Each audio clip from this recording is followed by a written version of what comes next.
क्या आप अपने मोटर इंश्योरेंस में गलत एनसीबी क्लेम कर रहे हो? तो होशियार हो जाओ, क्योंकि IRDAI के नई गाइडलाइन के अकॉर्डिंग अगर ऐसा करता हुआ कोई पाया जाता है तो वो भारी जुर्माने का हकदार होता है और साथ ही उसकी इंश्योरेंस पॉलिसी भी रिजेक्ट कर दी जाती है।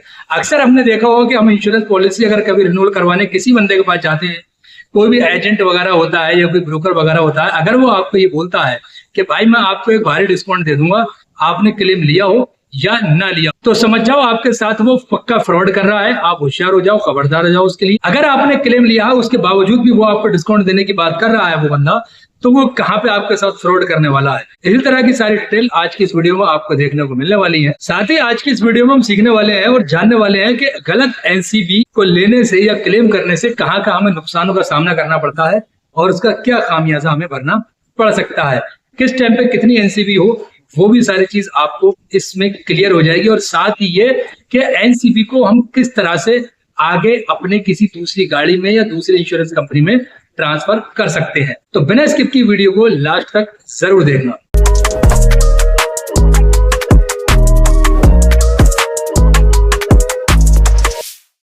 जय हिंद साथियों, आज की इस वीडियो में हम बात करने वाले हैं एनसीबी से रिलेटेड कि किस तरह से गलत एनसीबी अगर हम क्लेम करते हैं तो हमें किन किन नुकसानों का सामना करना पड़ सकता है और साथ ही हमारे पॉलिसी को उसका क्या इफेक्ट पड़ सकता है, या फिर हमारी जो अभी करंट टाइम में जो एनसीबी है, नो क्लेम बोनस है, वो अगर हम कोई दूसरी नई गाड़ी खरीदते हैं तो उसमें किस तरह से उसको ट्रांसफर कर सकते हैं, या दूसरी इंश्योरेंस कंपनी में हम अगर बीमा करवाते हैं तो उसमें किस तरह से उसका हम बेनिफिट ले सकते हैं। तो चलिए सारी चीज़ें स्टेप बाय स्टेप हम यहाँ पे समझ लेते हैं। तो स्टेप 1 में हम समझ लेते हैं कि एनसीबी क्या है, क्या होता है ये एनसीबी। एनसीबी का मतलब है नो क्लेम बोनस। ये एक तरह का इंश्योरेंस कंपनी की तरफ से गिफ्ट है उन लोगों के लिए जो सही और सेफ ड्राइविंग करते हैं पूरे साल लगातार। यानी कि अगर आपने गाड़ी का पूरे साल कोई क्लेम नहीं लिया है तो अगले साल जब आप अपनी गाड़ी का इंश्योरेंस रिन्यूअल करवाते हैं तो इंश्योरेंस कंपनी आपको वहां पे एक गिफ्ट के तौर पे नो क्लेम बोनस देती है कि आपने अच्छी और सेफ ड्राइविंग की, कि पूरे साल आपकी गाड़ी में किसी तरह का कोई हादसा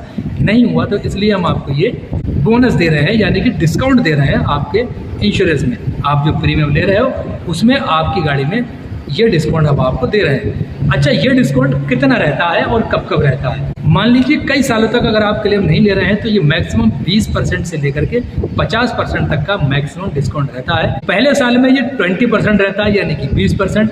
दूसरे साल भी अगर आप क्लेम नहीं ले रहे हैं गाड़ी का और आपने इंश्योरेंस रिन्यूअल करवाया है तो ये हो गया आपका 35%, यानी कि 35%। अगर चौथे साल भी आपने क्लेम नहीं लिया है और लगातार गाड़ी आपकी चल रही है, तो सेफ ड्राइविंग चला रहा है, अच्छी ड्राइविंग कर रहे हैं आप, कोई गाड़ी में इम्पैक्ट नहीं हुआ है, तो फिर वहाँ पे चौथे साल में आपको 45% यानी 45% रहता है नो क्लेम बोनस। और अगर 5 साल या उससे ज़्यादा भी आपने गाड़ी को चलाया और गाड़ी के साथ कोई हादसा नहीं हुआ, सेफ ड्राइव आपका रहा, तो इंश्योरेंस कंपनी आपको मैक्सिमम 50% तक नो क्लेम बोनस की शक्ल में एक गिफ्ट देती है, जो आपका डिस्काउंट आपके प्रीमियम में हो जाता है। स्टेप 2 अगर इसका हम देखें तो इसमें यह है कि ये बेनिफिट किन को मिलता है, किस तरह की इंश्योरेंस पॉलिसी हो तो इसको मिलेगा।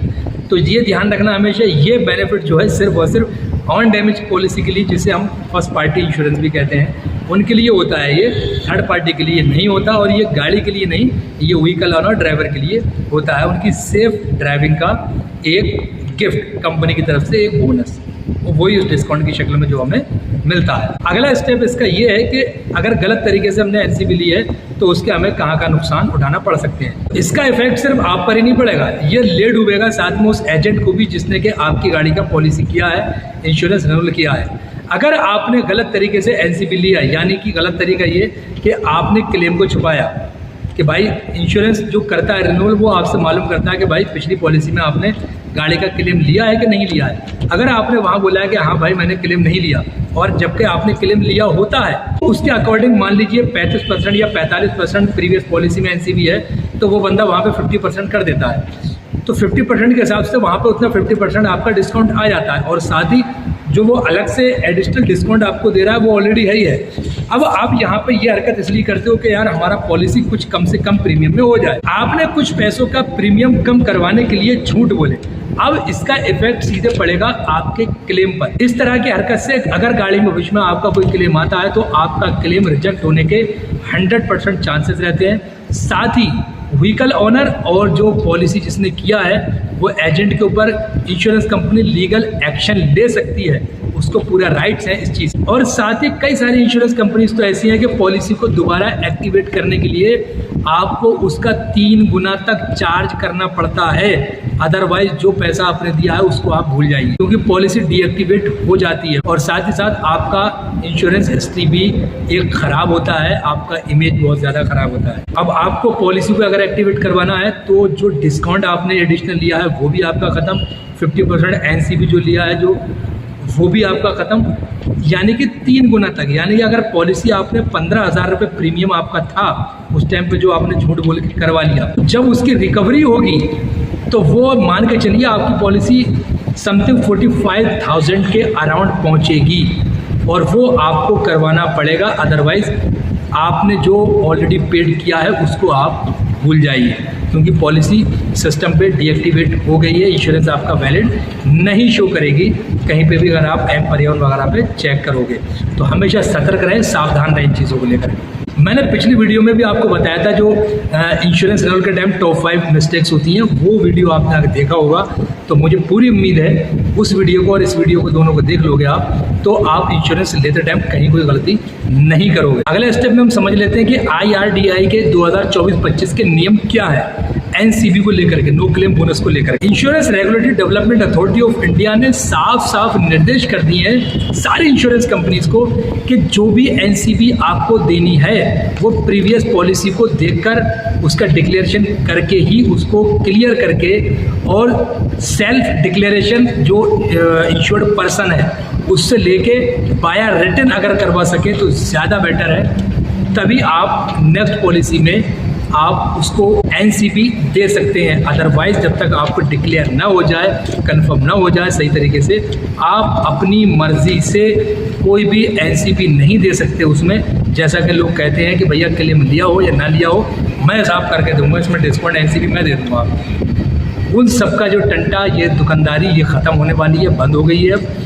यदि ऐसा करता कोई पकड़ा गया तो लीगल एक्शन उस पर इंश्योरेंस कंपनी IRDAI के अकॉर्डिंग उस पर ले सकती है, ये कंपनी का राइट है। साथ ही अगले सेक्शन में एक चीज़ और समझते चलो कि यहाँ पे एजेंट और जो इंश्योर्ड पर्सन है उन सब के लिए ये हिदायत है। कोई भी इंश्योरेंस एजेंट जो भी इंश्योरेंस करते हैं या जो बंदे अपने आप खुद ही सेल्फ इंश्योरेंस एनरोल करने की कोशिश में लगे हुए हैं, अब जैसा कि मैंने वीडियो के बीच में और स्टार्टिंग में बताया था कि एनसीबी को अगर हम चाहें ट्रांसफ़र करना, कि एनसीबी हम किस तरीके से अपनी सेव कर सकते हैं, ट्रांसफ़र कर सकते हैं। सपोज़ मेरी गाड़ी में 50% एनसीबी है और मैं गाड़ी अपनी सेल आउट कर रहा हूँ, गाड़ी पुरानी हो गई, मैंने सेल आउट कर दी, अब मैं शोरूम पे जाता हूँ नई कार खरीदने के लिए, तो वहाँ पे मुझे अपने इंश्योरेंस जो रिन्यूअल करवा रहा हूँ उसका मुझे 50% तक का इंश्योरेंस में बेनिफिट मिल सकता है, जो मेरा प्रीवियस पॉलिसी है उसके हिसाब से। अब वो कैसे मिलेगा उसको हम समझ लेते हैं। उसके लिए ये करना है, जो मेरा प्रीवियस पॉलिसी है, जो पुरानी पॉलिसी है, मुझे अपने इंश्योरेंस कंपनी को, जो एजेंट है उसको,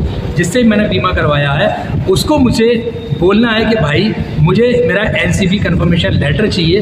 वो लेटर जो हमें देगा वो मैंने वहाँ लेकर के जाना है जहाँ से मैं गाड़ी खरीद रहा हूँ दूसरी, और वो जो इंश्योरेंस करेगा उसको मुझे देना है वो अपना एनसीबी कंफर्मेशन लेटर, और साथ ही उसकी आरसी उस गाड़ी की, और जो गाड़ी मैंने सेल आउट की है उसका प्रूफ, और साथ ही मेरा आईडी कार्ड यानी कि पहचान पत्र, पैन कार्ड वगैरह, ये सारी चीज़ ये उसको देनी है। सिंपल प्रोसेस है, उसको दे करके बोलना है कि भाई ये मेरी गाड़ी थी और ये मैंने सेल आउट कर दी, ये उसका आरसी रहा, ये मेरा एनसीबी कंफर्मेशन लेटर रहा। और वो जो लेटर मिलता है वो 90 डेज यानी कि 90 दिन तक के लिए वैलिड रहता है। 90 दिन तक आप 90 दिन के अंदर अंदर आप उसे कभी भी यूज़ कर सकते हो, अदरवाइज उसके बाद में वो एक्सपायर्ड हो जाता है, फिर उसका कोई काम नहीं रहेगा। तो आप उसको तभी निकलवाएं जब आपको लगे कि हाँ 90 दिन के अंदर अंदर आप जो है उसका यूज़ कर सकते हैं। अगर कहीं कोई कन्फ्यूजन रह गई है तो नीचे डिस्क्रिप्शन में मेरा व्हाट्सअप का नंबर है, वहाँ आप जाइए, वो नंबर को सेव करें, वहाँ लिखिए आप एनसीबी PDF प्लीज़। मैं वहाँ आपको पूरी कंप्लीट एक एनसीबी PDF फाइल या वर्ड डॉक्यूमेंट में फाइल सेंड कर दूंगा जो बिल्कुल फ्री होगा और आपको आपका इंश्योरेंस लेने में काफ़ी हद तक मदद कर सकता है। तो उम्मीद करता हूँ अगली बार आप कभी भी इंश्योरेंस करवाएंगे तो आपको परेशानी नहीं होगी, क्योंकि आपने इस वीडियो में सारी चीजें समझ ली हैं, सीख ली हैं कि कहाँ कहाँ हमें सतर्क रहना है। अगर वीडियो सही लगा हो तो एक लाइक करके वीडियो पर जरूर जाना। साथ ही चैनल में पहली बार आए तो चैनल को सब्सक्राइब कर देना, बेल आइकन वाला बटन दबा करके नोटिफिकेशन पे ऑल को सिलेक्ट कर देना, जिससे कि सबसे पहले हमारा वीडियो आप तक पहुंचता रहे। मिलते हैं फिर किसी नेक्स्ट वीडियो में नेक्स्ट टॉपिक के साथ में। दुआ में याद रखना।